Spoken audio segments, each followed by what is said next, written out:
Kasih. Bismillahirrahmanirrahim. Hamdan syakir. Alhamdulillahirabbil alamin. Puji syukur alhamdulillah kehadirat Allah Subhanahu wa taala yang mana telah melimpahkan nikmat yang begitu besar ya pada kita semua pada malam hari ini sehingga kita semua bisa berkumpul walaupun melalui virtual nih Bapak Ibu sekalian, tapi semoga tidak mengurangi keberkahan dan juga kelancaran dari agenda kita pada malam hari ini. Amin ya rabbal alamin. Yang kedua, salat serta salam selalu tercurah nih kepada Rasul kita, junjungan kita, Nabiullah wa Rasulullah Muhammad Sallallahu Alaihi Wasallam. Suri tauladan kita yang kita nantikan syafaatnya di yaumil kiamah kelak. Bagaimana kita pun juga berharap bisa mengikuti jalannya beliau seperti itu. Bapak Ibu sekalian, perkenalkan di sini saya Fadil dari Ar-Rasyid Tour and Travel. Insya Allah saya akan membersamai agenda manasik online kita pada malam hari ini. Untuk itu, agar agenda kita berjalan dengan baik dan lancar, serta menambah keberkahan kita pada malam hari ini, mari bersama-sama kita bacakan terlebih dahulu suratul Fatihah. Ila hadiniyah wa ala likulli niyatin salihah. Al-Fatihah. أعوذ بالله من الشيطان الرجيم بسم الله الرحمن الرحيم الحمد لله رب العالمين الرحمن الرحيم مالك يوم الدين إياك نعبد وإياك نستعين اهدنا الصراط المستقيم صراط الذين أنعمت عليهم غير المغضوب عليهم ولا الضالين آمين. Baik, Bapak Ibu sekalian, sebelum kita memasuki acara manasik, mungkin saya sedikit perlu menyampaikan bahwa pemateri kita pada malam hari ini adalah Ustazah Maya Artati Kirana. Beliau adalah istri dari Ustadz Syaiful Rashid, eh, Direktur Utama nih, PT Cahaya Madinah Wisata, atau Ar-Rashid Travel Group, seperti itu nih Bapak Ibu. Nah, insya Allah beliau juga sudah memiliki beberapa pengalaman, beberapa kali sudah berangkat ke Tanah Suci. Maka pada malam hari ini kita akan belajar bersama beliau untuk mempersiapkan diri sebelum kita nantinya akan pergi, insya Allah nih, ke Tanah Suci. Saya ingat sekali apa yang disampaikan salah seorang ustadz dalam sebuah agenda manasik jamaah ar-rasyid juga nih. Beliau Ustadz menyampaikan kepada kami ketika itu bahwasanya ketika seorang ingin dijamu dengan baik oleh sang tuan rumah, maka kita sebagai tamunya pun harus berusaha sebagai tamu yang baik seperti itu.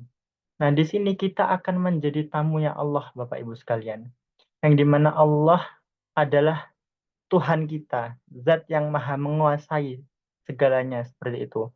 Maka untuk mempersiapkan itu, agar Allah memberikan jamuan terbaik kepada tamu-tamunya, maka sebagai bentuk ikhtiar kita, kita juga harus mempersiapkan diri sebaik mungkin. Nah, salah satu ikhtiar kita adalah dengan mengikuti manasik pada malam hari ini. Seperti itu, ya. Sekalipun saya juga tidak lupa ya, untuk selalu Ustadz Syaiful Rashid biasanya selalu mengingatkan kepada kami semua sebagai tazkirah seperti itu, bahwa Bapak Ibu sekalian di sini adalah orang-orang yang terpilih, yang mana tidak semua orang memiliki kesempatan seperti Bapak Ibu sekalian untuk bisa datang ke Tanah Suci. Banyak sekali orang yang memiliki keluangan harta, banyak orang yang memiliki kesempatan, keluangan waktu, tapi tidak terbuka hatinya untuk kemudian datang ke Tanah Suci. Karena sesungguhnya Allah bukan memanggil hambanya yang mampu, tapi Allah memampukan hambanya yang dipanggil. Jadi kalau kata almarhum Syekh Ali Jaber, jangan pernah satukan antara urusan harta dengan haji dan umroh. Karena sesungguhnya yang bisa datang ke Tanah Suci itu adalah memang Allah lah yang memilih orang-orang pilihan seperti itu. Maka Alhamdulillah kita semua bersyukur di sini Bapak Ibu sekalian adalah orang-orang yang dipilih insya Allah yang akan merasakan nikmat yang besar untuk datang ke Tanah Suci nantinya. Seperti itu, nggih. Mungkin setelah ini agar mempersingkat waktu, akan saya serahkan kepada Ustazah Maya Artati Kirana yang akan menyampaikan materi manasik pada malam hari ini. Monggo Bapak Ibu sekalian, agar bisa lebih kondusif, eh, jika memungkinkan kami mohon untuk on kamera nggih, supaya lebih interaktif, supaya lebih nyaman seperti itu. Nanti ketika mungkin ada pertanyaan bisa langsung on mic dan disampaikan. Nanti insya Allah akan langsung ditanggapi dan dijawab oleh Ustazah Maya. Ngoten nggih. Monggo kepada Ustazah waktu dan tempat kami persilakan. Alhamdulillahirrahmanirrahim. Terima kasih Mas Fadil. Assalamualaikum warahmatullahi wabarakatuh. Waalaikumsalam warahmatullahi wabarakatuh. Waalaikumsalam warahmatullahi wabarakatuh. Bismillahirrahmanirrahim. Rabbi shrahli sadri wa yassir li amri wa hlul min lisani yafqahu qawli. La haula wa la quwwata illa billahil aliyil azim. Innalhamdalillah nahmaduhu wa nasta'inuhu wa nastaghfiruh wa na'udzu billahi min syururi anfusina wa min sayyiati a'malina may yahdihillahu fala mudhillalah wa may yudhlil fala hadiyalah. Asyhadu an la ilaha illallah wa la syarikalah wa asyhadu anna Muhammadan abduhu wa rasuluhu amma ba'du. Alhamdulillahirabbil alamin. Bapak Ibu yang kami hormati, yang kami muliakan, yang dirahmati oleh Allah Subhanahu wa taala. Nah, pada malam ini kita bertemu dalam rangka mempersiapkan keberangkatan panjenengan, guys. Salah satu ikhtiar untuk mempersiapkan menambah bekal, ruhiyah, pengetahuan seputar persiapan untuk umroh panjenengan semuanya. Alhamdulillah. Bapak Ibu, apa kabar semuanya? Alhamdulillah, baik. Masya Allah, barakallah. Jadi Bapak Ibu, ketika setiap kali ada yang berangkat umroh, setiap kali ada yang mau berangkat ke sana, walaupun panjenengan saya mungkin sudah beberapa kali, tetap saja rasa haru, syukur, nikmat yang luar biasa itu terasa, tercurah untuk kita semuanya ketika manakala Allah telah mentakdirkan, menjadwal panjenengan semua untuk dipilih hadir di Baitullah, di tanah haram Makkah dan Madinah, tempat di muka bumi ini, di dunia ini bahkan ya Bapak Ibu, yang paling Allah berkahi. Dan Masya Allah ya, kita menyadari bahwa kesadaran umat Islam sekarang untuk menjalankan ibadah umroh, ibadah haji sekarang sudah semakin baik dibandingkan waktu-waktu tahun-tahun mungkin dekade yang lalu ya. Jadi alhamdulillah itu adalah nikmat yang tercurah dari Allah, dan tugas kita ya, tugas kita semua yang akan berangkat untuk umroh adalah mempersiapkan diri dengan persiapan yang terbaik, dengan ruhiyah kita, dengan jasadiah kita, dengan keimanan yang lebih baik, dengan ilmu yang lebih baik. Banyak orang yang bisa berangkat ke tanah suci, tetapi sejauh mana bisa memaknai perjalanan itu, maka kita sendirilah yang akan menentukan. Sebelum ke hal-hal teknis, mungkin saya mengajak untuk panjenengan semua bermuhasabah ya Bapak Ibu, untuk mensyukuri nikmat yang Allah berikan ini. Alhamdulillahilladzi binikmatihi tatimmus shalihat. Jadi ketika hari-hari kemarin Allah telah berikan rezeki yang banyak kepada kita, sudah diberikan rumah, sudah diberikan kendaraan, rezeki untuk menyekolahkan anak dan sebagainya. Kali ini ada rezeki yang Allah janjikan akan diberikan pahala yang melimpah Bapak Ibu.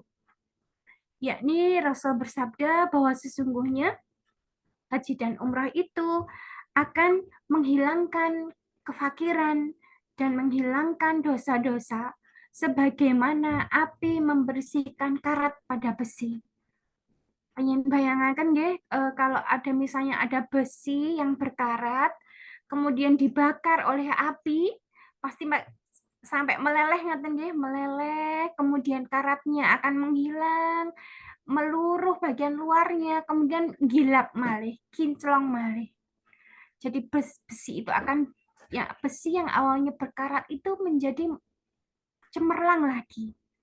Maka itulah yang Rasulullah kabarkan kepada kita bahwa itulah yang akan Allah berikan. Kemudian manakala kita dikasih undangan misalnya dari pemimpin, dari presiden misalnya, atau dari bupati, ataupun dari gubernur.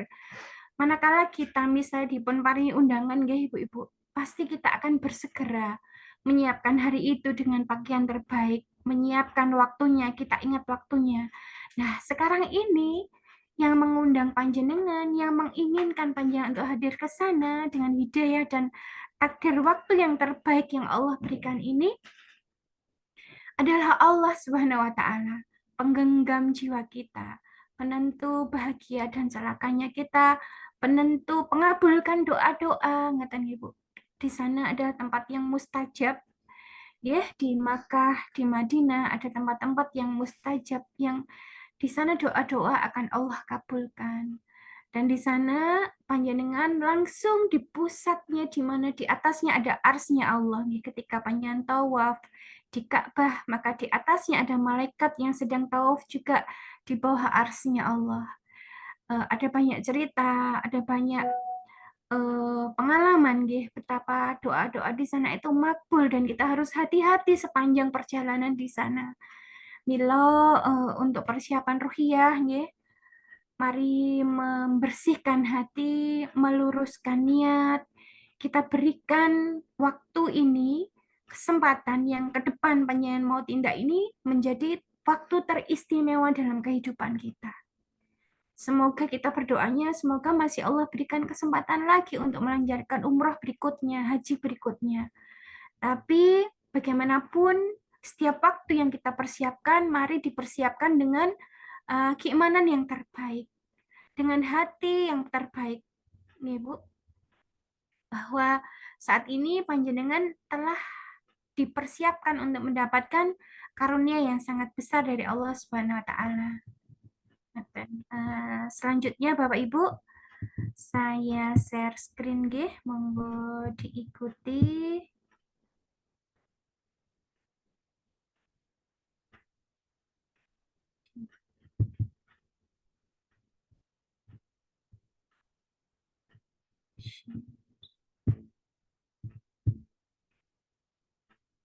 Gimana Bapak Ibu? Jelas?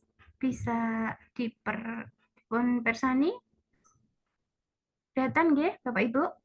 Kelihatan Bu, alhamdulillah. Alhamdulillah. Jadi Bapak Ibu, panjenengan nanti sebelum berangkatnya, monggo nanti akan bekal apa yang akan dibawa di perjalanannya, nanti akan ada panduan dari biro. Ada koper besar, ada koper kecil. Apa yang nanti harus ada di sana, panjenengan nanti akan mendapatkan panduan umumnya. Dan nanti satu orang dengan yang lain akan memiliki kebutuhan yang berbeda. Misalnya laki dan perempuan, obat-obatan, setiap orang memiliki kebutuhan yang spesifik. Tapi paling tidak pengen mendapatkan gambaran bahwa kapasitas tasnya sekian, yang ini harus masuk di koper besar, ini koper kecil, seperti itu. Ibu-ibu, Bapak-Ibu yang dirahmati Allah, nanti di perjalanannya monggo panjenengan buka buku panduannya nggih. Bapak Ibu sudah bawa buku panduan umroh semuanya belum? Buku doa, panduan manasik dan ziarah. Sudah ada nggih? Jadi nanti monggo dibuka di situ, dipelajari Ibu. Doa-doa itu dipersiapkan karena di sana itu adalah tempat makbulnya doa-doa, maka jangan mengandalkan hanya mutawif saja. Monggo dibuka dulu doa-doanya, dibaca, dipersiapkan bahwa itu adalah doa-doa terbaik. Doa mana yang paling mengena buat kita? Kalau menghafalkan semuanya mungkin agak sulit ya Bu. Tetapi bisa dipilih doa masuk, misalnya doa safar, diawali dengan doa safar. Kemudian sholat hajat, perjalanan sholat dulu 2 rakaat, kemudian bagaimana nanti cara sholat, menjamak, mengqashar, bagaimana sholat di pesawat, bagaimana nanti ketika berwudu dengan botol semprot nih Ibu-ibu, nanti kita akan share bagaimana cara berwudu ketika harus di dalam masjid, tempat wudunya jauh, kalau wirawiri nanti menyita waktu, maka panjenengan nanti akan diajarkan bagaimana berwudu dengan standar baku, yang penting sah nggih Bu. Jadi dengan air semprotan di botol itu. Ibu-ibu, saya akan masuk ke persiapan ke Madinah nggih. Bahwa nanti di Madinah itu panjenengan akan penerbangan ke Jeddah dulu, dari Jeddah akan ke Madinah. Di Madinah adalah tempat di mana tempat tinggal Rasulullah. Manakala Rasulullah disuruh milih di mana ya Rasulullah engkau tinggal, maka Rasulullah memilih Madinah, tempat yang diberkahi oleh Allah Subhanahu wa taala. Di sana ada makam baginda Rasulullah SAW. Di sana panjenengan bertetangga dengan Rasulullah, ibu-ibu nggih. Ketika manusia yang paling mulia yang nanti di yaumil akhir kita akan harapkan syafaatnya. Dan hanya Nabiullah Muhammad SAW yang akan mampu memberikan syafaat di yaumil akhir kelak. Jadi betapa kita sangat bergantung, butuh syafaat dari baginda Rasulullah SAW. Di saat-saat paling berat mungkin dalam kehidupan manusia seluruh bumi ini. Dan Rasulullah pula, ibu-ibu, kalau saya boleh mengajak untuk bertadabbur dulu, nggih. Bahwa Rasulullah adalah manusia yang Allah pilih, Rasulullah yang sangat cinta kepada umatnya, nggih. Kita ingat dalam Al-Quran surat At-Taubah, laqad ja'akum rasulun min anfusikum azizun 'alaihi ma anittum harisun 'alaikum bil mu'minina raufur rahim. Sungguh telah datang kepadamu nabi yang sangat menginginkan keselamatan bagimu. Nabi yang berat terasa olehnya penderitaanmu. Jadi Rasulullah itu kalau kita ingat di hari akhir ketika beliau mau wafat, yang diingat bukan anak-anaknya dipanggil, bukan istri-istrinya dipanggil, tapi yang Rasulullah ingat adalah umati, umati, umati. Rasulullah juga ketika bersama para sahabat bersabda, wahai sahabatku, aku rindu kepada saudara-saudaraku. Siapa ya Rasulullah sahabatku itu? Bukankah kami ini sahabat keluargamu, kami ini saudaramu, kata Rasulullah. Kalian adalah sahabatku, ada keluargaku, saudaraku yang aku rindukan, yaitu mereka yang ada hidup di akhir zaman. Mereka tidak melihatku secara langsung, tetapi mereka taat mengikuti semua syariat yang Allah berikan. Mengikuti cinta dan rindu kepada Rasulullah. Rindu untuk menjalankan, mencontoh baginda Rasulullah SAW baik dalam ibadah maupun kehidupan sehari-hari. Dan insya Allah panjenengan semua adalah salah satu di antara orang-orang yang dirindukan oleh Rasulullah SAW. Jadi monggo nanti ketika di perjalanannya Ibu, ketika berangkat diluruskan niat dari rumah, minta doa keluarga, kemudian bersedekah itu juga salah satu sunnah sebelum safar, nggih, untuk menjaga supaya Allah jaga perjalanannya. Kemudian doa-doa safar, kemudian setelah masuk Madinah berdoa, gitu, berdoa masuk kota Madinah. Kemudian tiap masuk kota panjenengan misalnya nanti sampai Jeddah baca doa masuk kota satu-satu kota. Allahumma inni as'aluka khairaha wa khaira ma fiha wa a'udzubika min syarriha wa syarri ma fiha. Aku berlindung kepadamu ya Allah. Aku memohon kebaikan kota ini dan kebaikan yang apa yang ada di dalamnya. Aku berlindung kepadamu ya Allah dari kebaikan kota ini dan kekurangan yang ada di dalamnya. Gitu ya Bu. Nanti juga Bapak Ibu ketika di Madinah panjenengan baca doanya. Bagaimana doa masuk kota Madinah. Kemudian panjenengan akan memulai setelah istirahat akan ke Masjid Nabawi. Ya, nanti akan ada tuntunan ketika di Madinah apa saja yang harus dilakukan. Ini adalah penampakan Masjid Nabawi. Yang harus kita lakukan ketika di Madinah itu memperbanyak bersalawat kepada Nabiullah Muhammad SAW. Kemudian, Ibu, saya bahkan berjanji ya Allah, ya Rasulullah, nanti ketemu di sungai Ibu? Nanti di telaga, Kausar. Ya Rasulullah, izinkan nanti bertemu denganmu ya Rasulullah di Telaga Kausar. Allahumma sholli wa sallim wa barik ala sayyidina Muhammad wa ala ali Muhammad. Jadi panjenengan tumbuhkan rasa kerinduan itu sejak masuk kota Madinah. Bisa jadi panjenengan menginjak tanah di mana dulu Rasulullah menginjak tanah itu. Di sana panjenengan akan menemui kampung-kampungnya Rasulullah di mana perjuangan luar biasa Rasulullah lakukan bersama para sahabat. Bahwa untuk membuat kita yang hidup di akhir zaman ini mengenal Islam adalah karena Rasulullah yang mengajarkan berjuang, ya, bukan karena mentang Nabi mesti ditolong Allah. Rasul nanti panjenengan akan mengikuti, oleh Mutaif akan diajarkan di mana tempat-tempat perjuangan itu, di mana masjid-masjidnya Abu Bakar, di mana masjidnya Umar, bagaimana para sahabat dahulu. Kemudian panjenengan akan dibawa ke Gunung Uhud, bagaimana perjuangan di sana, Masya Allah. Yang akan dibawa mungkin sebelum itu, monggo dibuka lagi surah sirah Nabi, supaya bisa lebih meresapi. Doanya lebih khusyuk, karena Allah tidak mengabulkan doa dari hati yang lalai.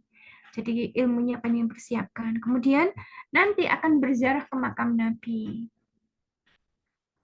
Kemudian ke Raudhah, ya ibu-ibu nanti ada tasrehnya, dibimbing mutawif, akan berbaris, bergantian, pintu ibu-ibu dengan bapak-bapak, dan yang mengantarkan juga berbeda. Kalau ibu-ibu nanti ada mutawifah, ada mbak-mbak yang mahasiswa di sana, atau mutawif ustazah yang ada di sana akan membimbing panjenengan untuk ketika masuki Raudhah untuk ibu-ibu. Kalau bapak-bapak, ustadz mutawifnya itu yang akan menemani ke Raudhah. Monggo dibuka bukunya, doa-doa apa yang akan panjenengan bawakan, sholat apa yang harus dilakukan di sana. Kemudian berziarah ke makam baqi. Di sana adalah makam para sahabat, orang-orang solih, syuhada di sana. Sampai orang-orang hingga hari ini masih ada di sana, maka itulah orang-orang yang syahid insya Allah, yang jasadnya masih ada, maka akan tetap ada di makam baqi. Dan barang siapa dimakamkan di makam baqi, maka kelak dijamin baginya surga. Jadi nanti ibu-ibu akan dijelaskan oleh mutawif di antaranya bahwa akan ada Raudhah, kemudian makam baqi, kemudian Gunung Uhud. Nanti kita insya Allah akan menemukan lagi di surga ketiganya itu. Kemudian akan ziarah ke makam Uhud. Nanti ada gambarnya, ya, saya lanjutkan. Kemudian ke Masjid Quba. Ini penampakan Raudhah, mungkin Bapak Ibu sudah pernah menyimak, ya, antara mimbarku, ya, dan makam dan kamarku itu adalah taman surga. Kalau dulu daerah Raudhah itu karpetnya hijau, lainnya merah. Sekarang dari depan sampai belakang semuanya hijau, Bapak Ibu. Jadi harus kita memang betul-betul, dan kita bisa niteni itu ada mimbar yang di sebelah kanan itu, dan kirinya nanti akan ada pagar, ya Ibu.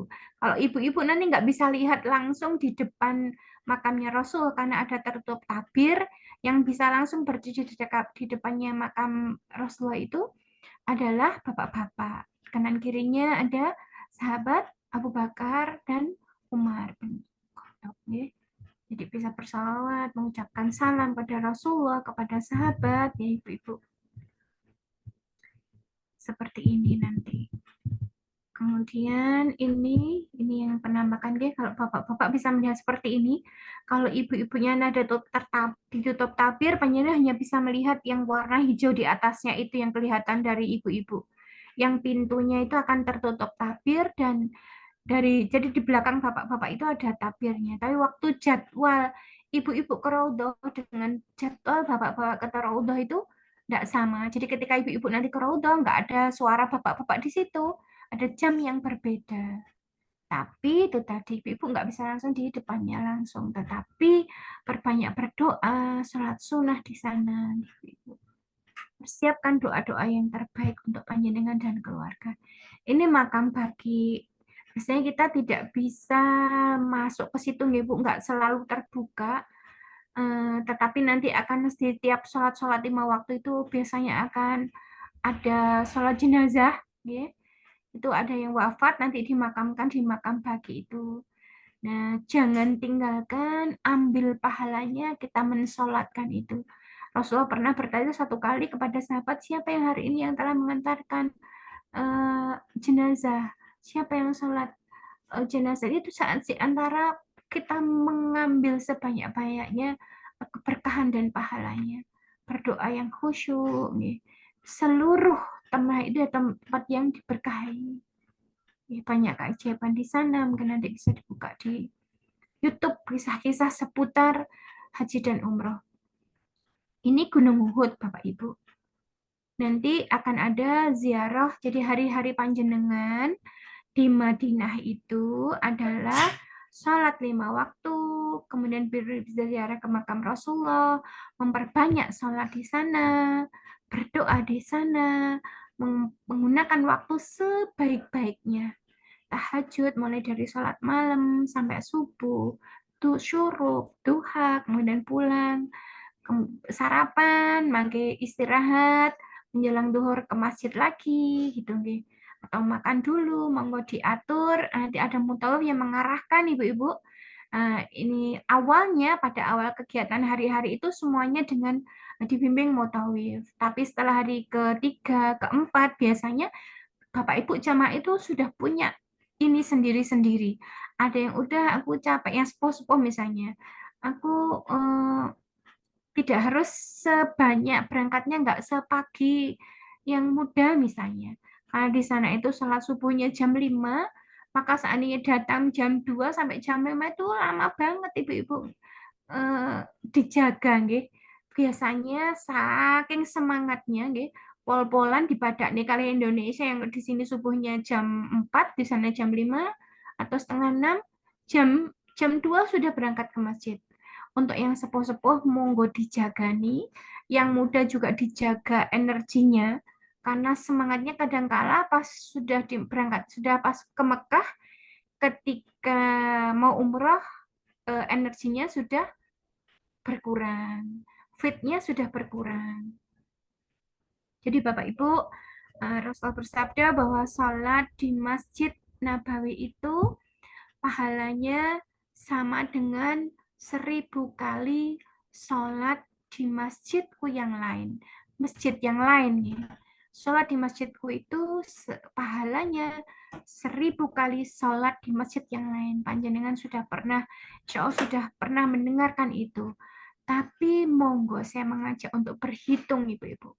Ketika di sini misalnya satu hari 5 kali sholat 5 waktu kita itu seandainya sholat kita penuh itu nilainya 1, maka 1000 itu satu hari dia sama dengan 1.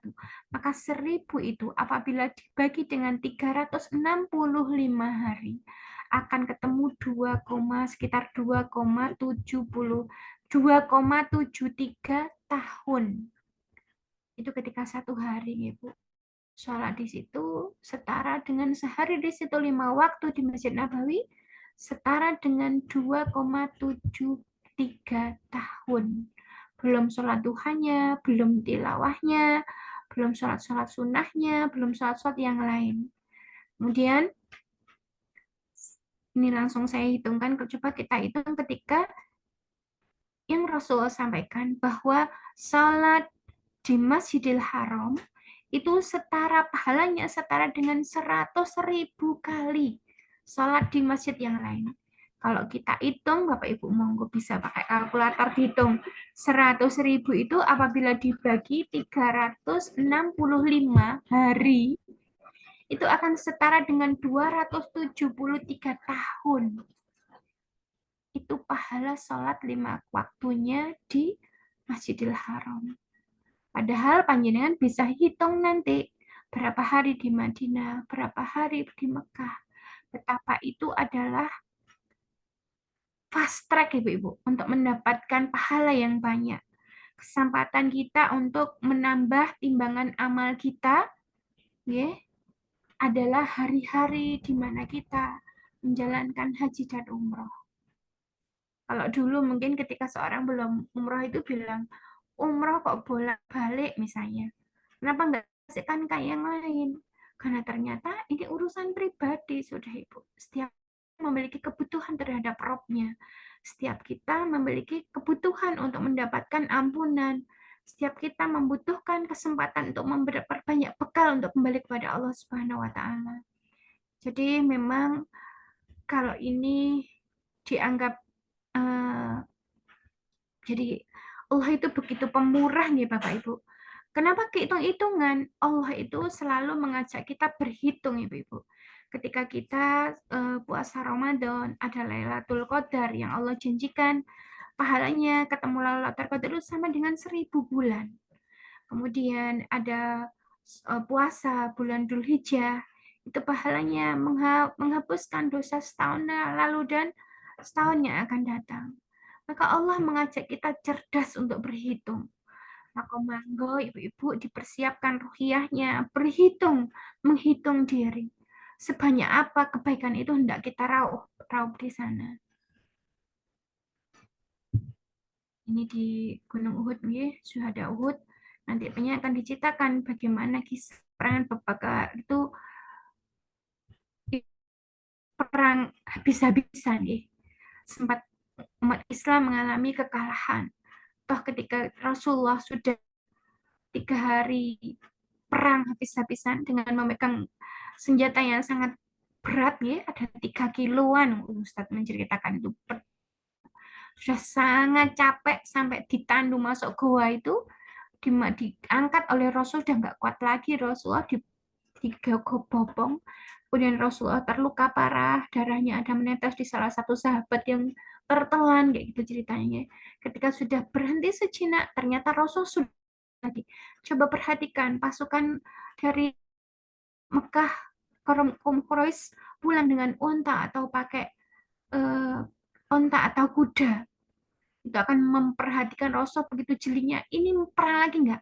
Dan ketika ada tanda-tanda ini mau perang, ayo sekarang bersiap lagi. Jadi dengan benar-benar Masya Allah Ibu-Ibu, ketika sudah ibarat Jone tele-tele, habis-habisan tenaga, Rasul segera bergerak lagi, berjuang lagi untuk menghadapi kaum musuh-musuh Allah. Nah ini adalah Masjid Kuba.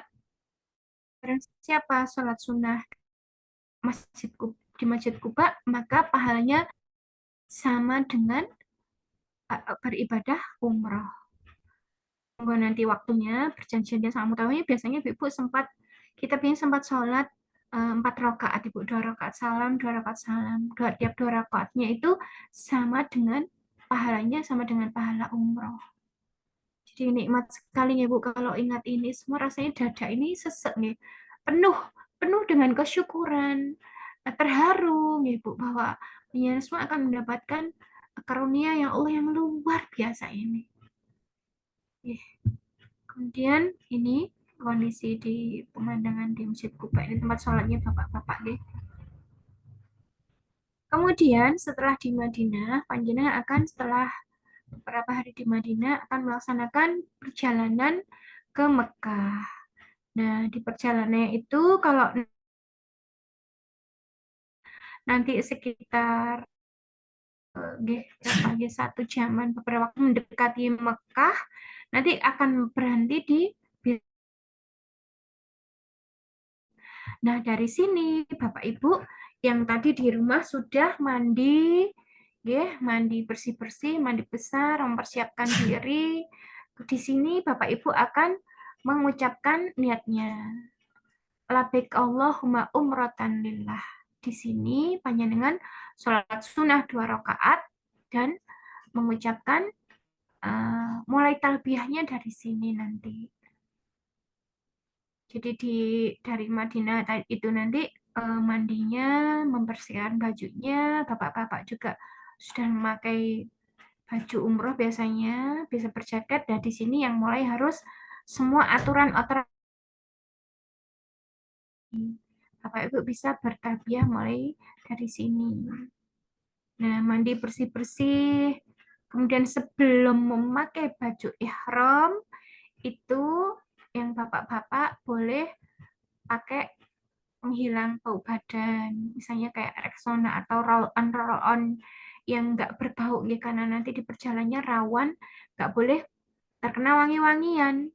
Maka yang penting bersih, kalau badannya rawan ada bau, ada roll-on yang untuk menghilangkan bau badan yang tidak berbau menyengat. Dan itu hanya di badan yang dibolehkan, di bajunya tidak boleh. Kemudian mengenakan pakaian ihram, sholat sunnah 2 rakaat atau sholat, berniat melakukan umroh labbaik Allahumma umratan. Kemudian mengumandangkan talbiyah sampai di Mekah. Monggo ibu-ibu, supaya untuk menambah syahdu, mengetuk hati kita, monggo bersama-sama dibuka mic-nya, kita mulai bertalbiyah. Monggo ibu-ibu, Bapak. Bismillahirrahmanirrahim. Labbaik Allahumma labbaik. Labbaik la syarika labbaik. Labbaik la syarika labbaik. Innal hamda wa ni'mata laka wal mulk la syarika lak. Labbaik Allahumma labbaik. Labbaik la syarika laka labbaik. Innal hamda wa ni'mata laka wal mulk la syarika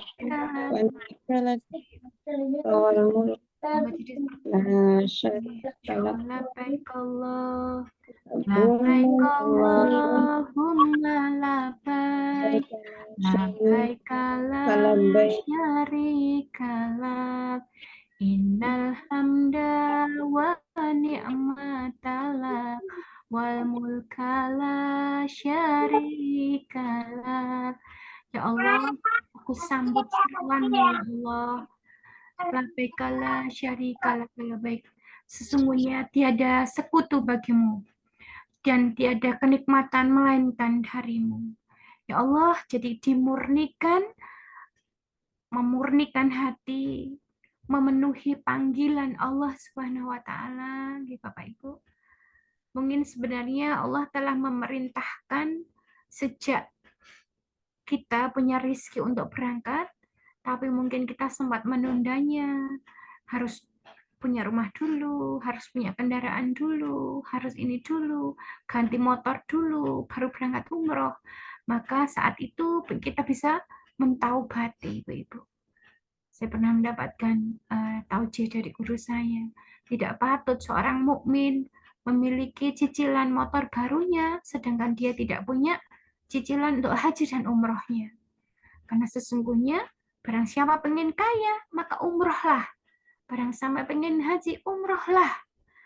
Temui, ikuti, sambut panggilan Rabbmu.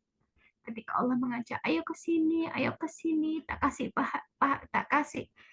Apa yang kamu minta aku kabulkan. Ayo ke sini, aku berikan pahala yang besar. Kita sudah ditimbali sejak dulu, tapi ternyata kita menunda-nundanya untuk mendapatkan kenikmatan yang sangat besar ini. Labbaik Allahumma labbaik, labbaik la syarika lak labbaik. Ya Allah, tiada sekutu bagimu. Tidak ada ilah-ilah lain, tidak ada sesembahan lain yang kami ikuti kecuali hanya Engkau. Labbaik la syarika lak, innal hamda, sesungguhnya segala puji, wa nikmata, dan segala kerajaan laka wal mulk adalah semua dari kerajaan. Gitu gitu. Segala puji, segala kenikmatan yang kita miliki, semuanya dari Allah. Saat itu panjenengan bisa perjalanannya lama, Ibu-ibu. Perjalanan yang lama itu nanti betapa emannya kalau kita bertalbiyah sebentar terus ketiduran. Ketika kita tidak menyadari apa yang kita ucapkan, maka hati kita nggak akan terketuk, nggak lembut hati kita, gitu Ibu. Ketika kita berangkat ini bahwa ya Allah, sekarang aku menyambut seruanmu ya Allah. Sesungguhnya tidak sekutu bagimu, tidak ada yang lain selainmu ya Rob. Wahai penguasa hati kami, wahai penguasa diri kami, penentu bahagia dan celakanya kita di dunia dan akhirat, gitu. Sesungguhnya segala kenikmatan, segala kerajaan adalah bagimu. Alam raya ini, semuanya, langit dan bumi, semuanya tunduk dan patuh kepada Allah. maka jangan main-main dengan di sana ya Bapak Ibu. Hati-hati dengan hati kita, hati-hati dengan doa-doa kita, hati-hati dengan batin-batinnya kita. Penuhi hati dengan kerinduan, syukur, harap, rojak, khauf, takut dan harap kepada Allah Subhanahu wa taala.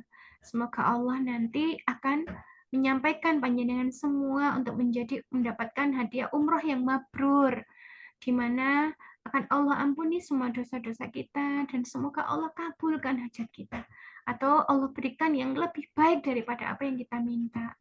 Ngaten nggih Bapak Ibu. Jadi monggo nanti mulai dibuka itunya napa buku doanya, kemudian artinya dibaca, apa dikasih ruh, ada makna di setiap apa yang kita ucapkan. Terus selain itu yang tidak lebih penting lagi, saya lanjutkan dulu nggih, di larangan ihram. Jadi setelah mengambil mikot tadi, yang dilarang dipercaya adalah untuk bapak-bapak memakai pakaian berjahit, memakai sepatu, menutup kepala, topi, kupluk, ya, menutup muka. Untuk perempuan tidak boleh pakai masker. Kadang lupa, wah panas banget. Terus pakai masker, tidak boleh, ya ibu-ibu, bapak-bapak. Wis panas, terus bajunya ditumpang nih datang sirai ngaten bilang jangan sampai lupa saling mengingatkan. Kemudian menghilangkan berbagai rambut 3 helai atau lebih dari bagian tubuh, misalnya garuk-garuk alis, garuk-garuk rambut. Loh, jatuh, ada rambut jatuh di badanku, ngaten. Wah, itu hindarkan yang seperti ini nggih. Kemudian ada sanksi-sanksinya kalau misalnya menemui ini lupa loh, ini tadi lupa pakai tutup kepala, bilang ke mutawifnya apa nih, ada apa, harus membayar kafarat apa ini gitu. Kemudian tidak boleh memotong kuku, tidak boleh menggunakan parfum atau minyak wangi.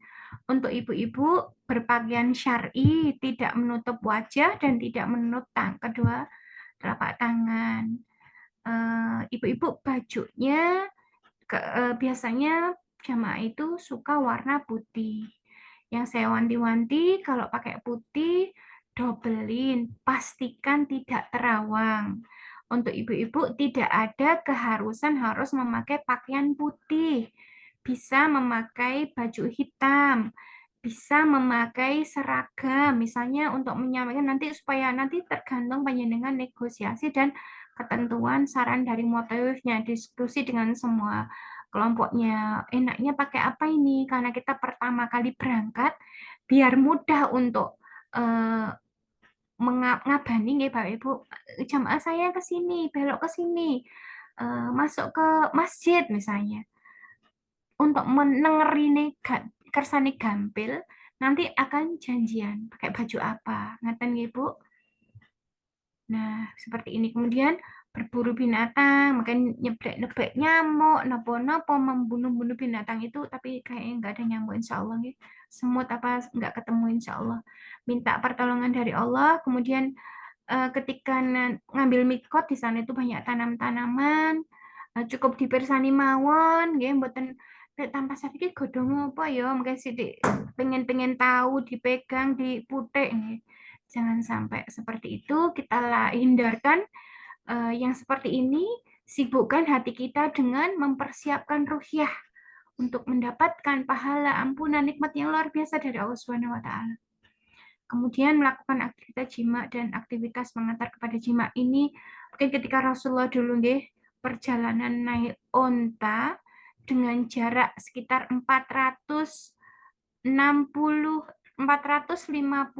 km.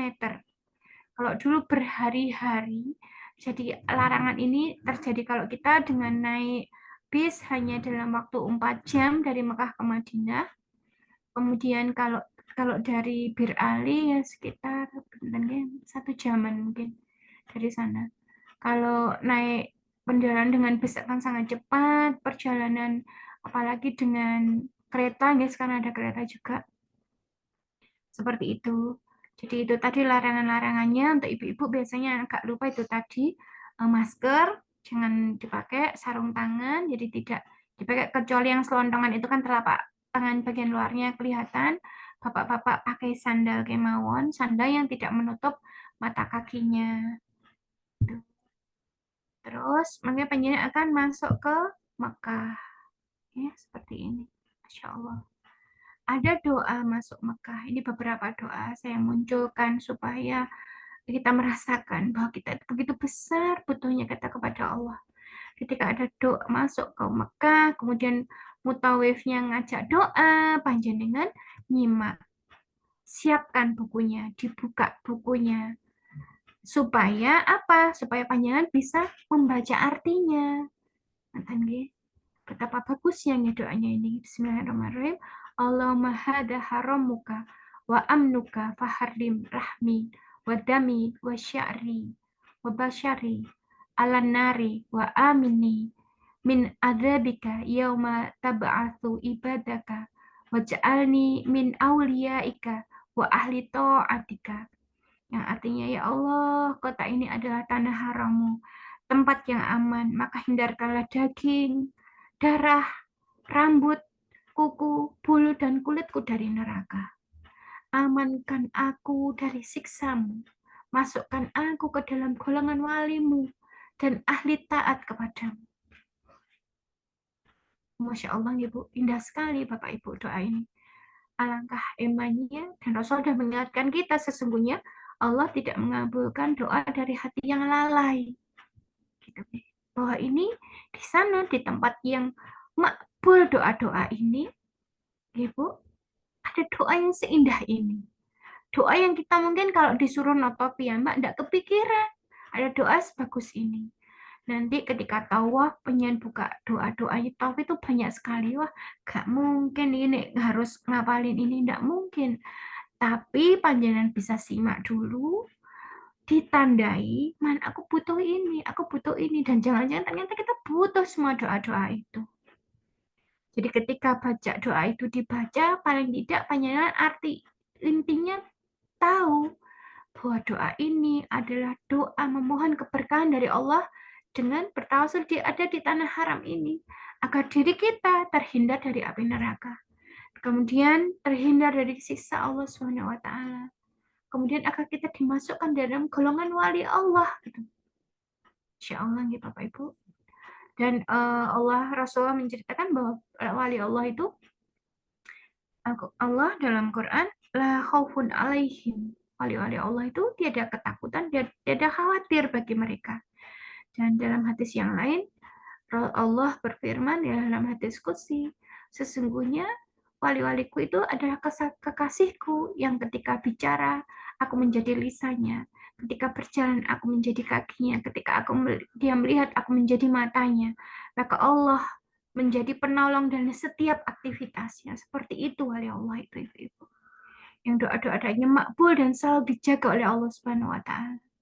Dan ahli taat kepadamu. Di sana nanti akan ada orang-orang yang hatinya dibalik menjadi semakin taat kepada Allah Subhanahu wa Ta'ala, semakin ridho, semakin bahagia, semakin bersyukur di dunia akhiratnya. Kemudian keutamaan Masjidil Haram dan Nabawi. Yang tadi sudah saya sampaikan, Rasulullah SAW berkata bahwa bersabda ibadah sholat yang dilakukan di Masjidil Haram memiliki nilai 100.000 kali lipat lebih tinggi dibanding sholat di masjid manapun.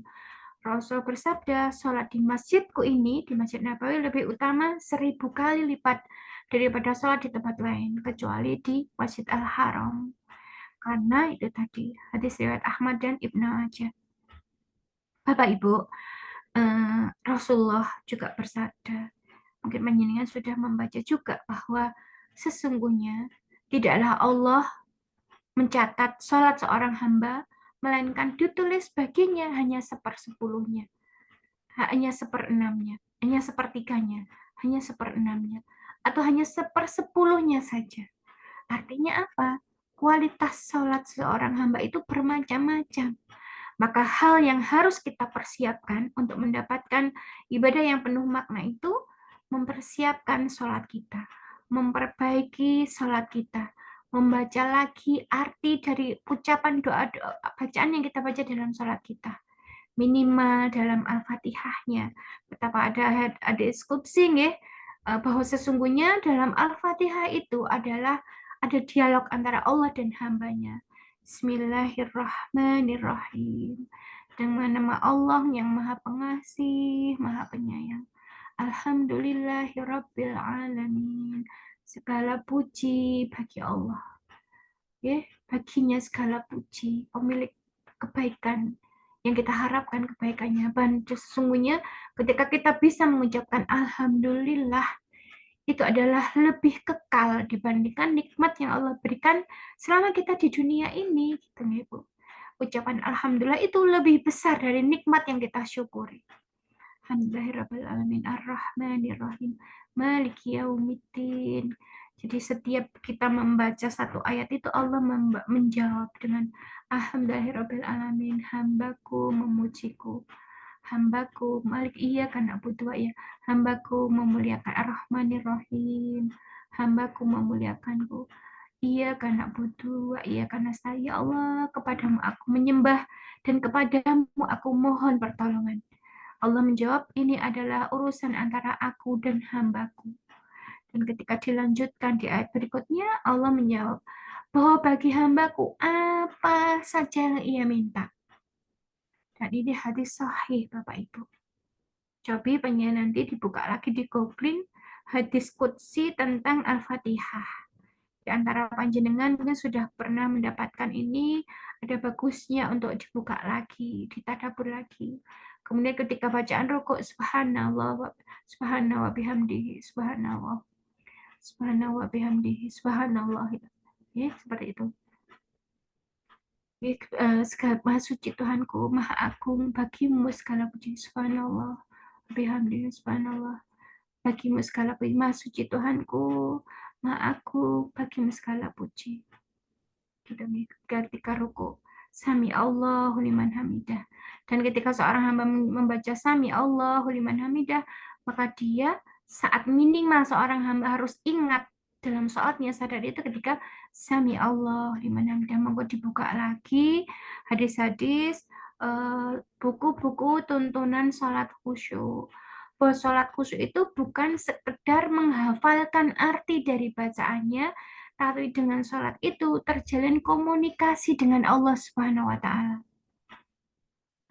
Kemudian doa sujud, Subhanallah Rabbiyal A'la wa bihamdi, Subhana Rabbiyal A'la wa bihamdi. Maha suci Tuhanku, maha tinggi, bagimu segala puji. Jadi ketika kita dalam kondisi yang terendah, maha suci Tuhanku, maha tinggi, bagimu segala puji. Kita sadari setiap ucapan yang kita baca. Kemudian doa antara doa sujud, Rabbi firli warhamni wajburni warfa'ni warsukni wahdini wa'afini wa'afani.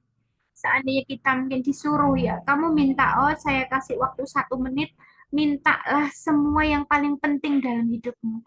Tanpa panduan sholat ini mungkin kita bingung, apa dhisik yang tak suwun. Ngaten nggih Bapak Ibu. Tapi di doa antara doa sujud itu, mungkin kalau kita menyadari kita bisa nangis baca itu. Ya. Rabbi firli, Allah ampuni aku. Rabbi firli warhamni, rahmati aku. Rabbi firli warhamni wajburni, angkatlah, tutupilah kekuranganku. Kekurangan kita apa? Banyak sekali kekurangan kita. Kita kurang banyak hal kalau ditanya. Warfa'ni, tinggikan derajatku ya Allah. Wa'afini, ampuni aku. Wa'fu'ani, sehatkan aku. Wa'fu'ani, ampuni aku. Indah sekali Bapak Ibu ketika kita menyadari arti bacaan-bacaan sholat kita. Jadi jangan sampai sholat kita itu tanpa makna di sana gitu. Sholat di rumah dengan sholat di sana sama cepatnya, sama nggak sadarnya gitu.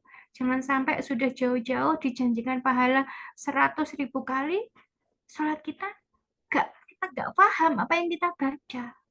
Kemudian di surat-surat pendeknya, pengen persiapkan, tidak harus yang panjang, maka surat-surat pilihan, Ikhlas Falak Anas, kalaupun yang hari-hari yang paling mudah itu Al-Ikhlas Falak Anas, maka sesungguhnya 3 surat itu adalah surat yang luar biasa, yang memiliki keutamaan yang luar biasa. Mau dibuka lagi. Kemudian doa memasuki Masjidil Haram. Bismillahirrahmanirrahim. Saya bacakan artinya ya Bu, untuk mengucap ya Allah, Sesungguhnya engkaulah sumber keselamatan, darimulah datangnya keselamatan, dan kepadamu kembalinya semua keselamatan. Maka bangkitkanlah kami, wahai Tuhan, dengan selamat, sejahtera, dan masukkan ke dalam syurga, negeri keselamatan serta kebahagiaan. Maha banyak anugerah-Mu, maha tinggi Engkau, wahai Tuhan, yang memiliki keagungan dan kehormatan. Ya Allah, bukakanlah untukku pintu rahmat-Mu. Allah maftah li abwaab rahmatik. Biasanya ini yang kita baca pendek-pendek ini yang kita baca ketika masuk masjid di rumah ya Ibu-ibu.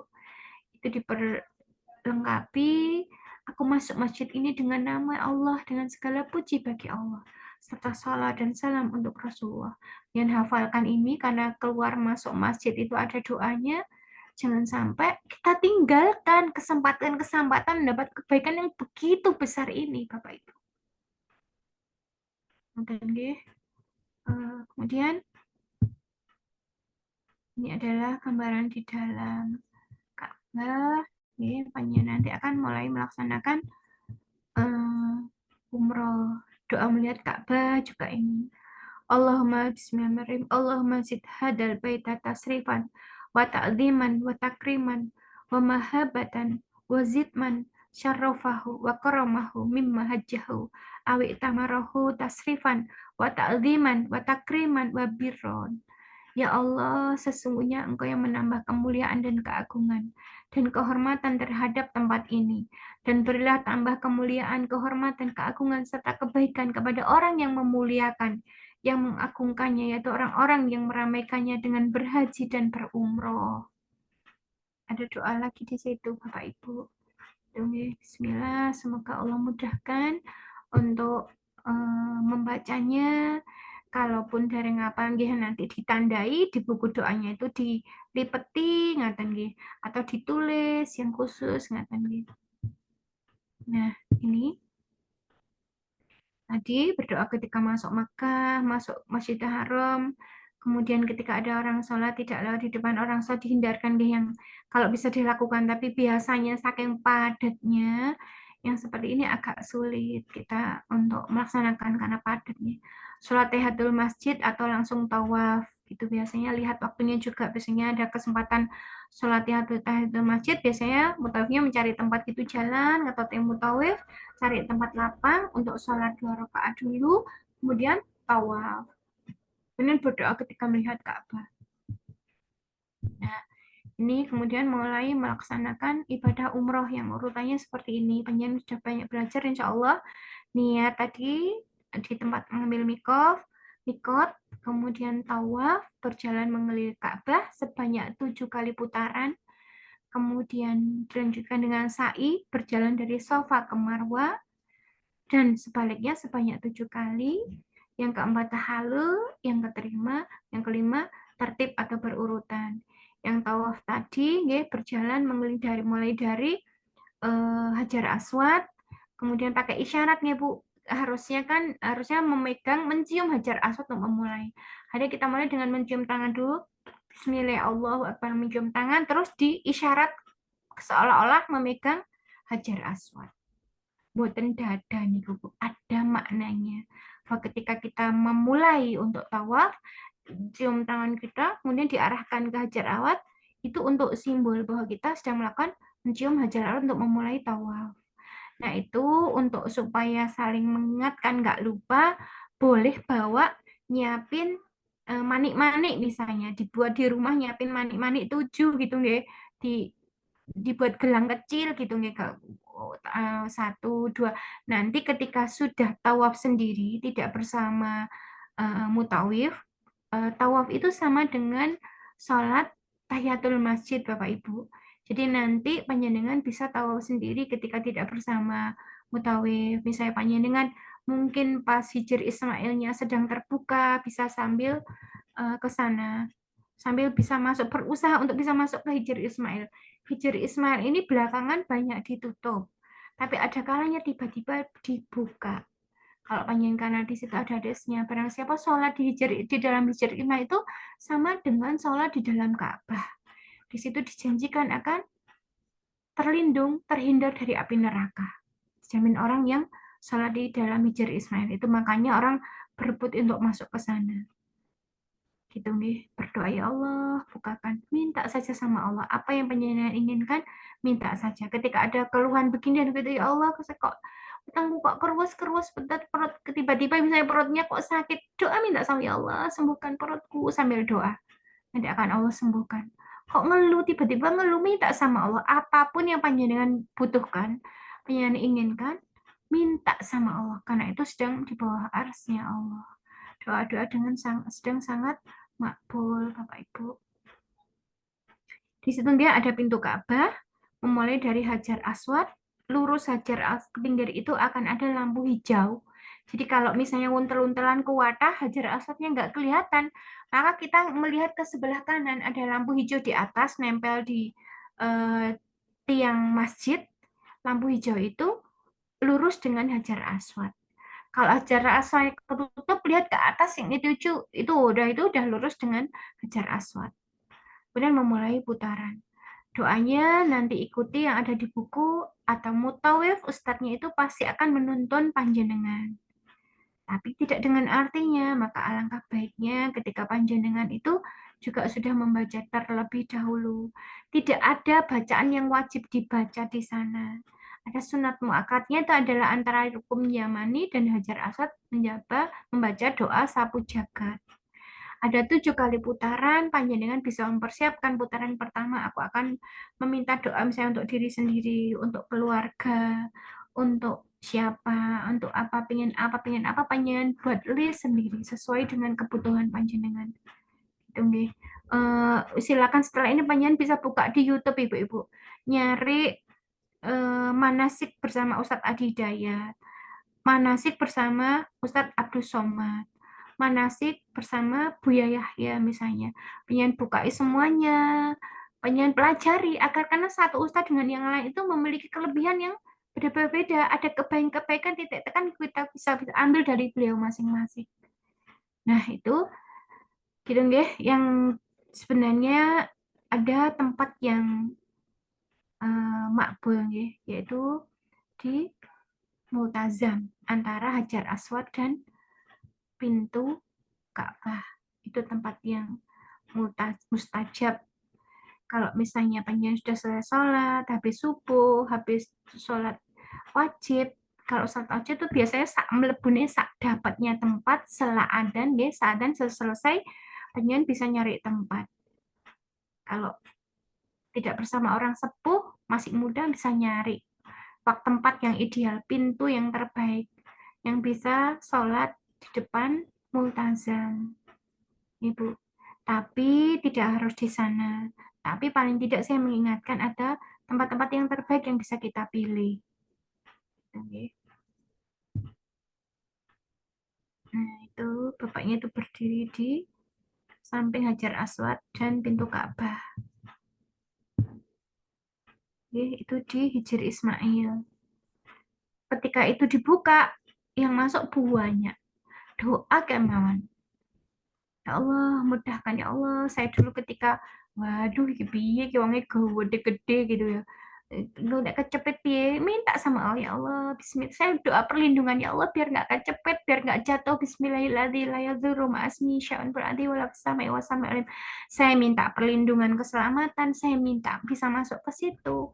Dan ternyata ketika Allah sudah memudahkan itu, Bu, mudah sekali. Walaupun dilihat di luar niku untel-untelan puat, dan tiba-tiba ketika Allah mudahkan, tiba-tiba depan kita longgar, bisa sholat bolak-balik seperti itu, Ibu, Bapak Ibu. Jadi doa saja minta kepada Allah. Hati-hati dengan doa-doa kita, hati-hati dengan batin-batin kita, nggih. Seperti itu. Jadi suatu kali saya pernah dulu ketika umroh Ramadan, waktu itu saya pengen sayur asam, saya ingat sayur asam, ya Allah, aku keuangan sayur asam, berhari-hari nggak pernah ketemu sayur asam gitu ya. Aku pengen sayur asam, hari-hari sekamar itu kita bahas sayur asam. Wes, Mbak, ke rumah aku aja, nanti tak buatin sayur asam, ada kayak gitu. Ternyata sorenya dikasih sayur asam, Bapak Ibu.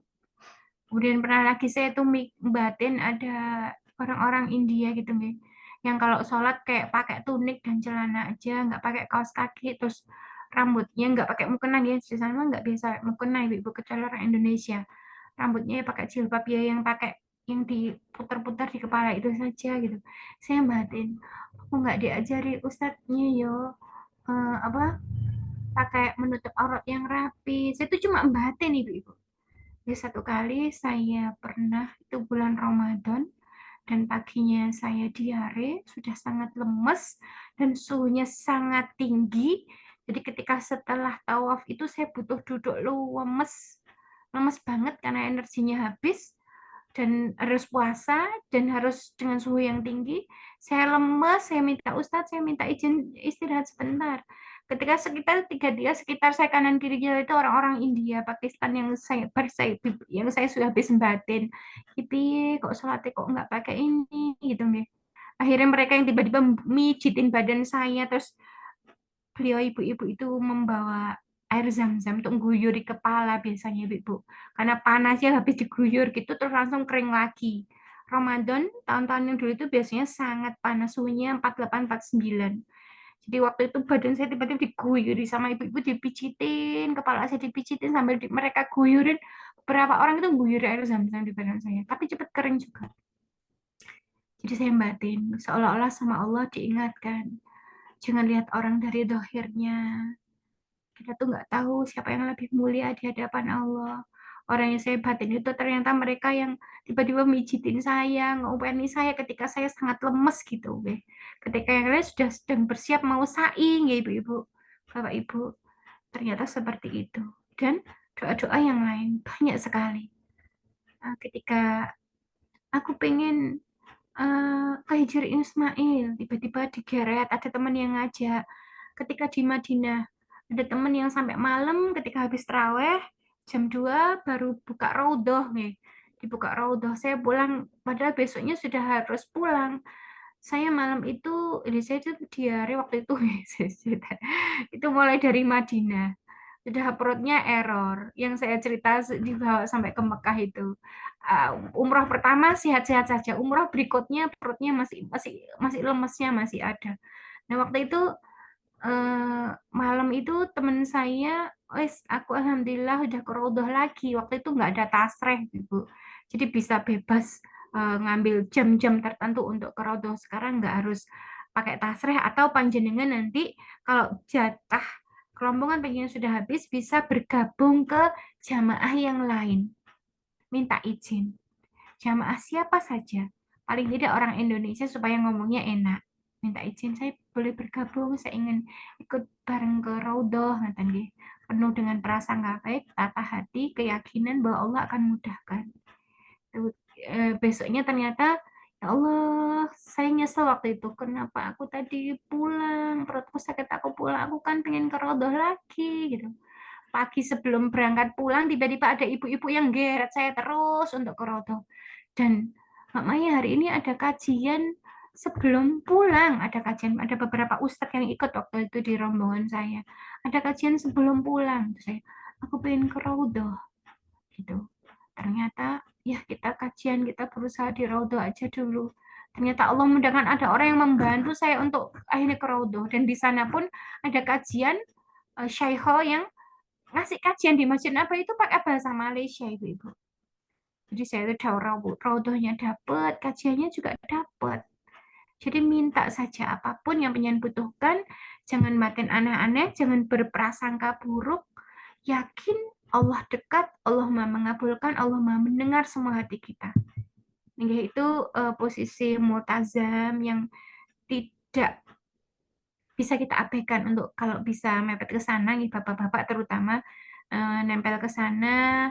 Adabnya ketika sudah nempel di situ tuh seperti ini, berdoanya nempelkan badan miring seperti itu sambil berdoa. Itu posisi sunat terbaik ketika berdoa ada di multazam. Ketika ibu-ibu, ya itu tadi kalau yang saya lakukan, kalau nempel di sana itu padat ya. Kalau yakin doa, minta sama Allah bisa nempel. Kalau enggak, paling enggak lurus dengan itu ketika panjenengan sholat dan doa. Kemudian ini tawafnya, putaran tawaf seperti ini. Menjam Hajar seperti yang saya tadi mengusap, memberi isyarat kepada Hajar Aswad, itu bacaan doanya. Kemudian pada tikaran pertama ada dilanjutkan doa itu, Bismillahirrahmanirrahim. Bismillah, Allahu Akbar, Allahumma imanan bika, wa tasrifan bika, dan seterusnya. Monggo dibaca artinya juga, gitu ya Bapak Ibu. Kemudian urutan keempat, ada doanya lagi, monggo dibuka. Kemudian rukun Yamani itu mengusapnya kalau dekat, ketika ujung belakangnya, seberangnya Hajar Aswad itu ada rukun Yamani. Nah, di situ panjenengan sebelum membaca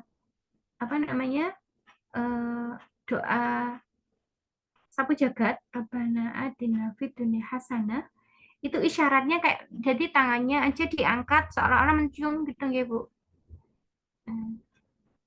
Mengusap tanpa mencium, mengusap. Jadi tangannya diarahkan ke rukun Yamani, diangkat tangannya seolah-olah memberi isyarat untuk memegang. Kemudian Rabbana atina fid dunya hasanah wa fil akhirati hasanah, dibaca terus sampai ke Hajar Aswad. Terus lagi Bismillah Allahu Akbar untuk memulai putaran berikutnya.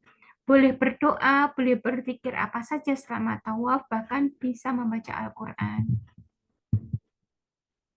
Jadi seperti itu tadi. Kemudian yang saya percepat nih, Ibu nih. Ini yang dari Safa dan Marwah. Setelah dari selesai tawaf, maka salat 2 rakaat di belakang.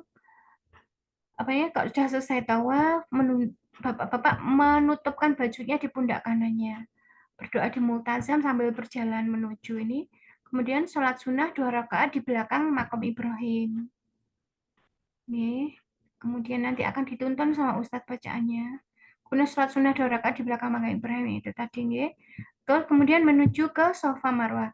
Dari Safa ke Marwah dihitung 1, Marwah ke Safa dihitung 1. Di situ di antara nanti ada 2 tiang hijau. Itu nanti ada bacaan khusus di sana. Yang ini Safa mulainya. Di Safa itu berdoanya menghadap ke arah kiri. Ka'bah itu ada di diri kita, Ibu. Ketika kita sudah ada di Safa, nanti miring ngadap ke kiri. Nah, kita menghadap Ka'bah untuk berdoa memulai sa'i. Nanti lanjutkan perjalanannya sampai ke Marwah. Ini yang ada lampu hijau di atasnya itu. Ya, ada doanya khusus nanti ketika di situ, ketika sampai Bukit Safa ada doanya menghadap ke Ka'bah, menengadahkan tangan, takbir, tahmid. Biasanya ustadznya mutawihnya membacanya kenceng Ibu-ibu di situ. Monggo dibaca dulu artinya, mangke diikuti saja bacaan yang disampaikan oleh mutawifnya. Nah, tahalul ini yang memotong orang yang sudah selesai sa'i dulu. Nanti ada yang lain yang sudah sa'i, pemotongan 1 orang, kemudian berlanjut yang sudah dipotong, motong yang sudah dipotong. Jadi mboten boleh asal potong-potongan sama-sama belum selesai. Kita halul. Oke. Semoga ibadahnya lancar, khusyuk dan mabrur. Dan ibu-ibu yakinlah bahwa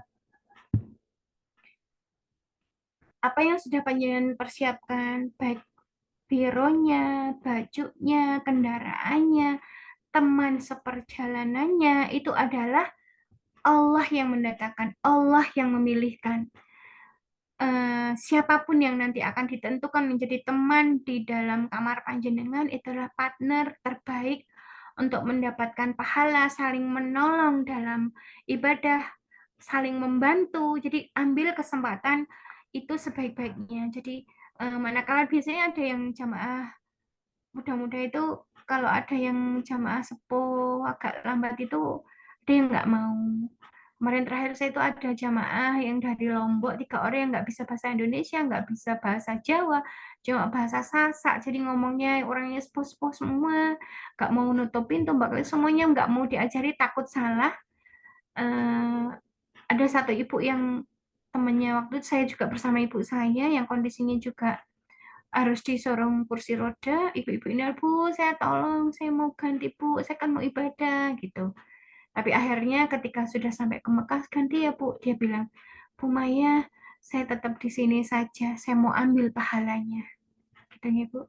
Sehingga Allah itu akan menolong hamba selama hamba itu menolong saudaranya. Jadi setiap kesempatan itu baik kesulitan maupun kemudahan, kemudahannya disyukuri, kesulitannya hadapi dengan sabar, hadapi jadi sebagai peluang untuk pahala. Ketika misalnya di jamaah kita ada yang sepuh, itu titipan dari Allah buat kita. Itu nggih, Bapak Ibu. Kiranya itu saja yang bisa saya sampaikan. Kalau ada kurangnya saya mohon maaf yang sebesar-besarnya.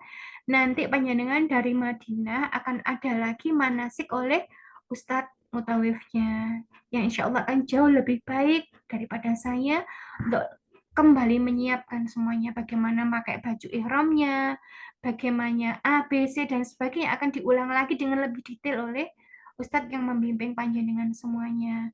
Itu sudah dari saya. Mohon maaf. Saya kembalikan ke Mas Fadil. Ngapunten. Assalamualaikum warahmatullahi wabarakatuh.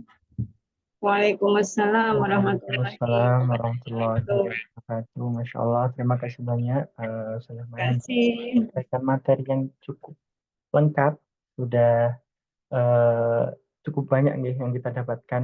Tadi kita mulai pukul 8:50 sampai saat ini sudah kurang lebih hampir jam setengah 10 nih. Agar tidak terlalu malam, mungkin barangkali nih langsung saya sampaikan. Jadi untuk manasik malam hari ini itu ditujukan kepada calon jamaah Ar-Rasyid Group. Insya Allah ada jamaah yang akan berangkat tanggal 10 nanti, kemudian ada tanggal 21 dan juga calon jamaah yang akan berangkat tanggal 24. Seperti itu nggih. Nanti insya Allah untuk yang berangkat tanggal 10, tadi saya sudah dapat informasi, sudah bergabung di grupnya semua nggih? Niki yang di sini yang ikut pemberangkatan tanggal 10 ada nggih?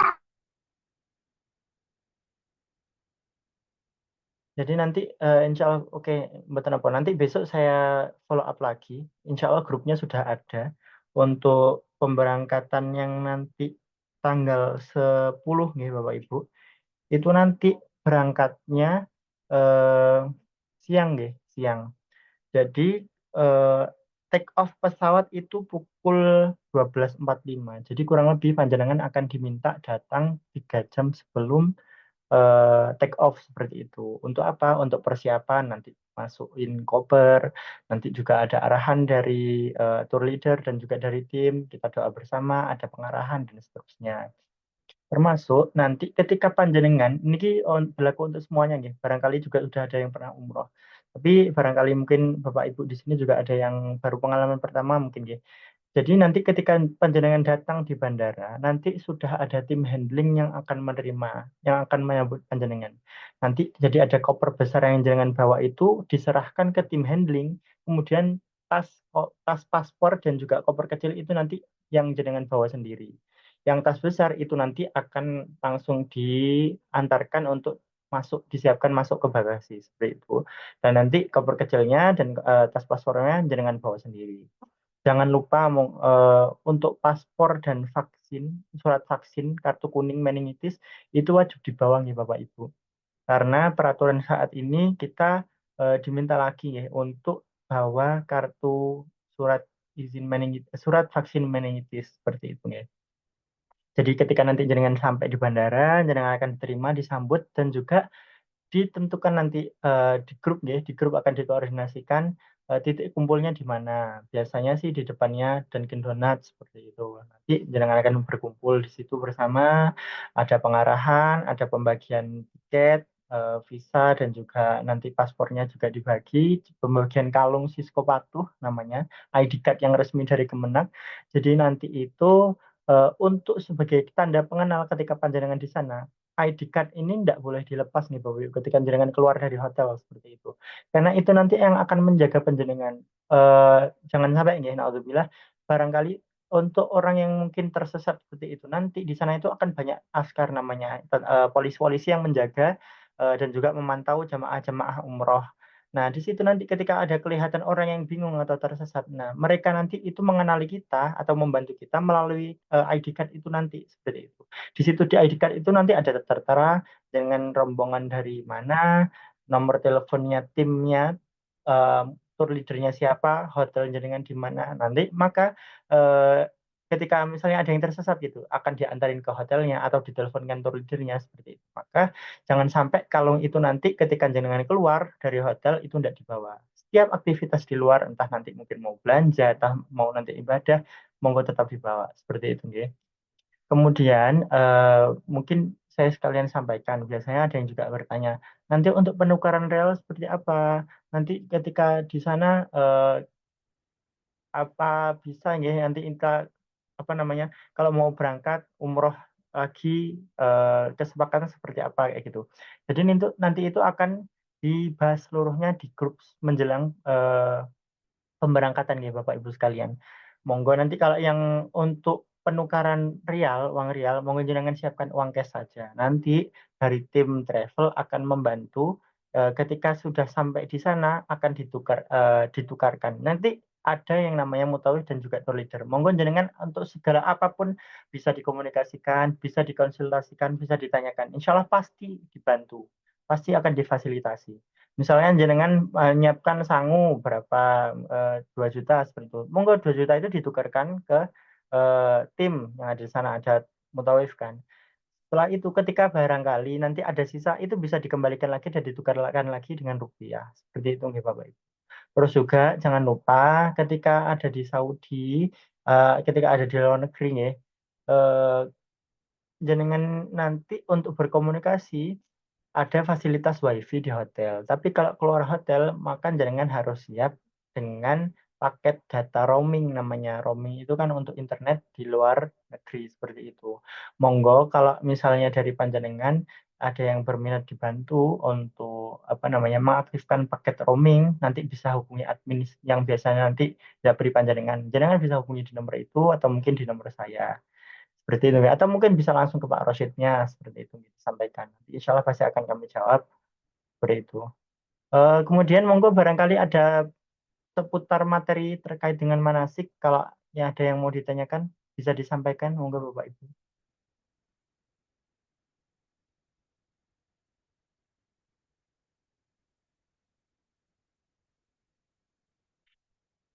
Apakah ada pertanyaan? Cukup, Mas. Oke, nggih. Insya Allah, nggih, karena sudah malam, nggih. Insya Allah informasi berikutnya akan segera kami susulkan.